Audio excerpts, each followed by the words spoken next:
Hello guys, आप लोग लगातार कमेंट कर रहे थे कि भैया आप सामाजिक विज्ञान का पेपर क्यों नहीं डाल रहे हैं, बाकी सभी डाल रहे हैं। देखो, जब मुझे लगता है कि ये पेपर आ सकता है तभी मैं आपको दिखाता हूँ, वरना आपको पेपर नहीं दिखाता हूँ। तो ये जो पेपर है मुझे आने के चांसेस बहुत ज़्यादा लग रहे हैं, क्योंकि जैसा आपका पेपर आया हुआ था सेम उसी पैटर्न पर एक पूरा का पूरा पेपर यहाँ पे सामाजिक विज्ञान का देखने के लिए मिल रहा है और ये जस्ट अभी अभी वायरल हुआ है। तो इस क्वेश्चन पेपर का फुल सॉल्यूशन मैंने studynotespj.com वेबसाइट पे डाल दिया है। तो अगर आपको पीडीएफ डाउनलोड करनी है, सिर्फ पीडीएफ के लिए आप वेबसाइट पे जा सकते हैं। बाकी सभी क्वेश्चंस के आंसर मैं आपको दिखा देता हूँ किस प्रकार से आपको इस क्वेश्चन पेपर का आंसर करना है। तो जैसे ही आपको पेपर मिलेगा, यहाँ पे आपको रोल नंबर फिल कर लेना होगा और कुछ इस प्रकार से क्वेश्चन पेपर आपको देखने के लिए मिलेगा। सो गाइस, जैसा कि मैंने आपको बताया हुआ है कि आप मुझ पर ट्रस्ट कर सकते हैं, इस पेपर के आने के चांसेस बहुत ज़्यादा हैं। तो ये जो पेपर मैं आपको बता रहा हूँ, ये पूरा पेपर आपको तैयार कर लेना है। सभी प्रश्नों के उत्तर मैं आपको दिखा देता हूँ किस प्रकार से आपको क्वेश्चंस के आंसर करने हैं। जैसा कि आप देख सकते हैं, प्रश्न क्रमांक 1 आपका दिया गया है, जिसमें सही विकल्प चुन करके लिखने होंगे, जिसमें कि एक एक नंबर के 6 सही विकल्प आपसे पूछे गए हैं। जिसमें कि पहला प्रश्न दिया गया है, पृथ्वी का कितना भाग जल से घिरा हुआ है। तो पृथ्वी का 3/4 भाग जो है वो जल से घिरा हुआ है। इसके बाद नेक्स्ट क्वेश्चन आपसे पूछा गया है, भारत में वन्य जीव सुरक्षा अधिनियम कब पारित हुआ था।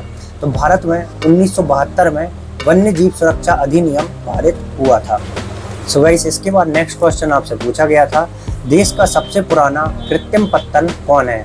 कृत्रिम पत्तन का जो मतलब होता है वो बंदरगाह या फिर जहाँ पे बहुत सारे आप मान के चलिए जहाँ पे बहुत बड़ा निर्माण होता है या फिर जहाँ पर जहाज बहुत सारे पाए जाते हैं, उसको कृत्रिम पत्तन बोलते हैं। तो चेन्नई जो है वो भारत का सबसे पुराना कृत्रिम पत्तन है। तो ऑप्शन आ इसका करेक्ट हो जाएगा। इसके बाद नेक्स्ट क्वेश्चन इसी में पूछा गया है, राष्ट्रवाद को चित्रों के माध्यम से दर्शाने वाला निम्नलिखित में से कौन है। तो देखिए, राष्ट्रवाद को फ्रेडरिक सारियू ने चित्रों के माध्यम से दर्शाया है। तो फ्रेडरिक सारियू इसका सही आंसर हो जाएगा। तो फ्रेडरिक सारियू पे आपको टिक कर लेना होगा। इसके बाद नेक्स्ट क्वेश्चन आपसे पूछा जाएगा, गांधी जी ने साबरमती आश्रम की स्थापना कब करी थी। तो 1916 में गांधी जी ने साबरमती आश्रम को बनवाया था। तो स्थापना भी 1916 में करी थी। इसके बाद नेक्स्ट क्वेश्चन, संसार में किस प्रकार की सरकार विद्यमान है। संसार में सभी प्रकार की सरकार विद्यमान है, चाहे वो लोकतांत्रिक हो या तानाशाही हो या फिर राजतंत्र हो। तानाशाही उत्तर कोरिया को भी बोलते हैं, लोकतांत्रिक भारत में है। ठीक है, तो यहाँ पे उपरोक्त सभी इसका सही आंसर हो जाएगा। इसके बाद प्रश्न क्रमांक 2 में आपसे एक एक नंबर के 6 रिक्त स्थान पूछे जाएंगे, जिसमें पहला प्रश्न जो आपको देखने के लिए मिलेगा, बेल्जियम खालिस्तान का एक छोटा सा देश है। तो बेल्जियम जो है यूरोपीय संघ का एक छोटा सा देश है, क्योंकि यूरोपीय संघ में आप सभी को पता होगा बहुत सारे देश मिलकर बने हुए हैं। भारतीय संविधान ने भारत को राज्यों का जो है वो संघ घोषित किया है। ठीक है, राज्यों का यूनियन या संघ घोषित किया है। भारत में औसतन एक स्त्री एक पुरुष की तुलना में रोजाना खालिस्तान ज्यादा काम करती है। तो 1 घंटे ज्यादा काम एक स्त्री एक पुरुष की तुलना में काम करती है। एक प्रजातांत्रिक सरकार ने खालिस्तान के प्रति उत्तरदायित्व है। तो एक प्रजातांत्रिक जो सरकार है वो जनता के प्रति उत्तरदायी है। भूमिगत जल खालिस्तान का उदाहरण है। तो देखिए, भूमिगत जल यहाँ पे नवीनीकरण साधन का एक उदाहरण है। भूमिगत जल जो है वो नवीनीकरण साधन का उदाहरण है। विभिन्न देशों के बाजारों को आपस में जोड़ना ही अंतरराष्ट्रीय व्यापार कहलाता है।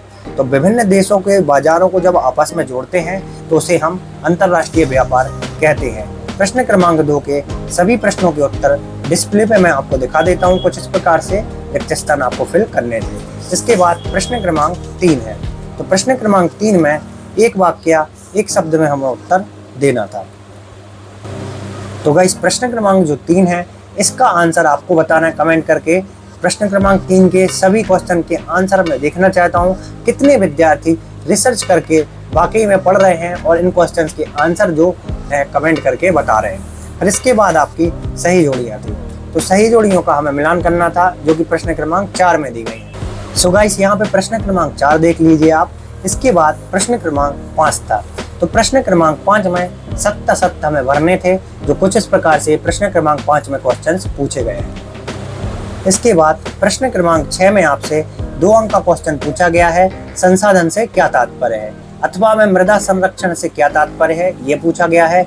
7वां में पारिस्थितिक तंत्र से क्या तात्पर्य है। 8वां में अभ्यारण्य किसे कहते हैं।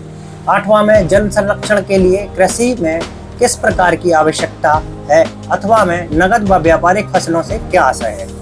बॉक्साइट का क्या उपयोग है। संयुक्त उद्योग से आप क्या समझते हैं।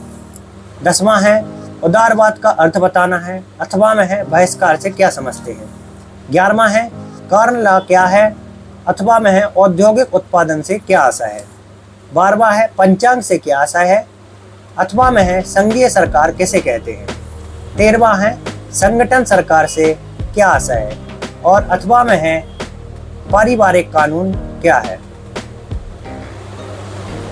14वां में है आम जनता से क्या तात्पर्य है। लोकतंत्र में निर्णय लेने में क्यों देरी होती है। 8वां में है राष्ट्रीय आय का अर्थ बताइए। 16वां क्वेश्चन है शिशु मृत्यु दर क्या है। 8वां में है सेवा क्षेत्र क्या है। 17वां है वस्तु विनिमय क्या है। 8वां में है मुद्रा क्या है। 18वां क्वेश्चन है जलोढ़ एवं काली मिट्टी में अंतर समझाना है। 8वां में है जैव विविधता क्या है, यह मानव जीवन के लिए क्यों महत्वपूर्ण है। 19वां है कृष्णा गोदावरी विवाद के बारे में बताना है। 8वां में है खाद्यान्न फसलों से क्या तात्पर्य है, रबी और खरीफ की फसलों में अंतर स्पष्ट करना है। 20वां क्वेश्चन है निम्नलिखित में अंतर स्पष्ट करना है परिवहन तथा संचार के साधनों में, और बंदरगाह व पत्तन में अंतर स्पष्ट करना है। अथवा भी देख लीजिए, कुछ इस प्रकार से अथवा आपका दिया गया है। तो कुछ इस प्रकार से यहाँ पे 20 क्वेश्चन दिए गए थे। 21वां है यूरोप में मुद्रण के आगमन पर टिप्पणी लिखनी है। 22वां है भारत की भाषा नीति पर टिप्पणी लिखनी है। 23वां देखिए 22वां का अथवा है दल व्यवस्था क्या है। 23वां देखिए स्व सहायता समूह किसे कहते हैं और इसके संगठन से क्या क्या कार्य हो सकते हैं। कुछ इस प्रकार से आपका पूरा पेपर आपको देखने के लिए मिला है। तो अब क्वेश्चन पेपर का कुछ इस प्रकार से ये सॉल्यूशन बना लिया गया है। तो चलिए मैं आपको बता देता हूँ, जो ये पीडीएफ मैं आपको बार बार दिखा रहा था, इस पीडीएफ को आप अपने मोबाइल फ़ोन से फुल सॉल्यूशन के साथ किस प्रकार से डाउनलोड कर सकते हैं। पीडीएफ को डाउनलोड करने के लिए सबसे पहले आपको यहाँ पे गूगल ओपन कर लेना होगा अपने मोबाइल में। मोबाइल में गूगल ओपन करने के बाद सबसे पहले आपको स्टडी नोट्स पीजे कुछ इस प्रकार से सर्च करना होगा। जैसे ही आप स्टडी नोट्स पीजे सर्च करेंगे, इस पर आपको क्लिक कर देना होगा। स्टडी नोट्स पीजे पे क्लिक करने के बाद आपको एमपी बोर्ड पे क्लिक कर देना होगा। एमपी बोर्ड पे क्लिक करने के बाद यहाँ पे नीचे आएंगे आप, तो सामाजिक विज्ञान ढूंढना है। सामाजिक विज्ञान का सेट बी का सॉल्यूशन हम देख रहे थे, जैसा कि मैंने आपको सेट बी का पूरा पेपर दिखा दिया है। सेट बी के सॉल्यूशन के लिए आपको सबसे नीचे आना है। जैसे ही आप सबसे नीचे पहुँचेंगे तो यहाँ पे एक डाउनलोड का बटन आपको देखने के लिए मिल जाएगा। यहाँ पे पीडीएफ की डाउनलोड का बटन है, इस पे जैसे ही आप क्लिक करेंगे 15 सेकंड रुकने के लिए बोलेगा।